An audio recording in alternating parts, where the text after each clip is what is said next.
Lahat ba nakatikim na ng mango graham? Naku guys, hindi pa huli ang lahat. Kung hindi pa kayo nakakatikim o hindi pa kayo nakakagawa nito, ito na talaga ang sign para naman i-level up at makakain kayo na napakasarap na panghimagas na to. Mangga, all-purpose cream, graham, at syempre ating condensed milk. So gagamit tayo dito ng all-purpose cream. Kada isang pack na ganito ay 250 ml.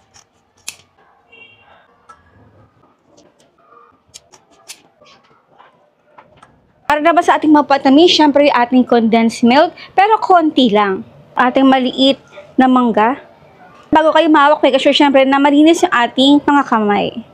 So ito yung madaling paraan, mas madali or mas maganda kung pagpipirapersuin na natin yung ating mangga into small pieces. Kasi mamaya, uy ano yun? Madudurog din naman yan. Maglalagay din tayo dito ng konting asin.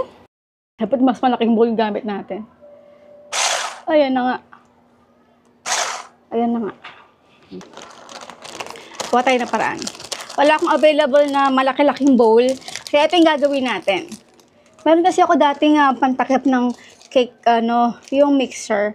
So, di ko siya nadala dito sa Pilipinas. Sana maging okay. Yun.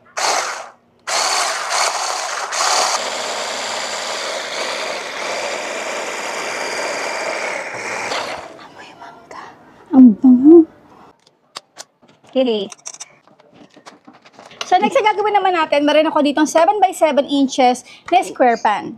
At yung graham crackers na gagamitin natin dito, ay yung kasi laki siya ng skyflakes. Sakto na yan. Yung sa pinaka last part niya, ito ay kailangan natin tapyasin. Which is good kasi yung pagtatapyasin natin ito ay ilalagay din natin ito sa toppings mamaya. Konti lang guys. Yung talaga yung sikreto ko para mas lumasa pa syempre yung graham na ating dessert.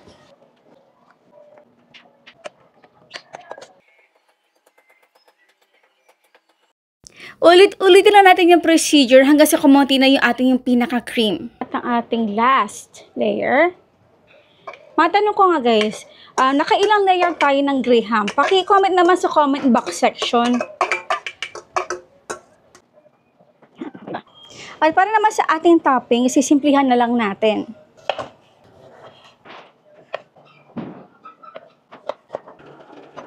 Diba?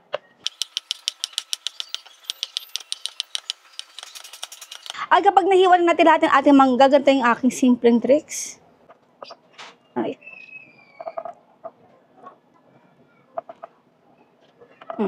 So, kalahati lang muna yung aking nilagay.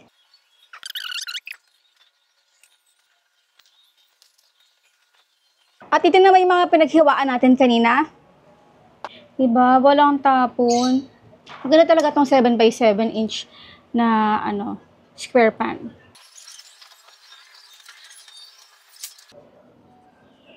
Wow!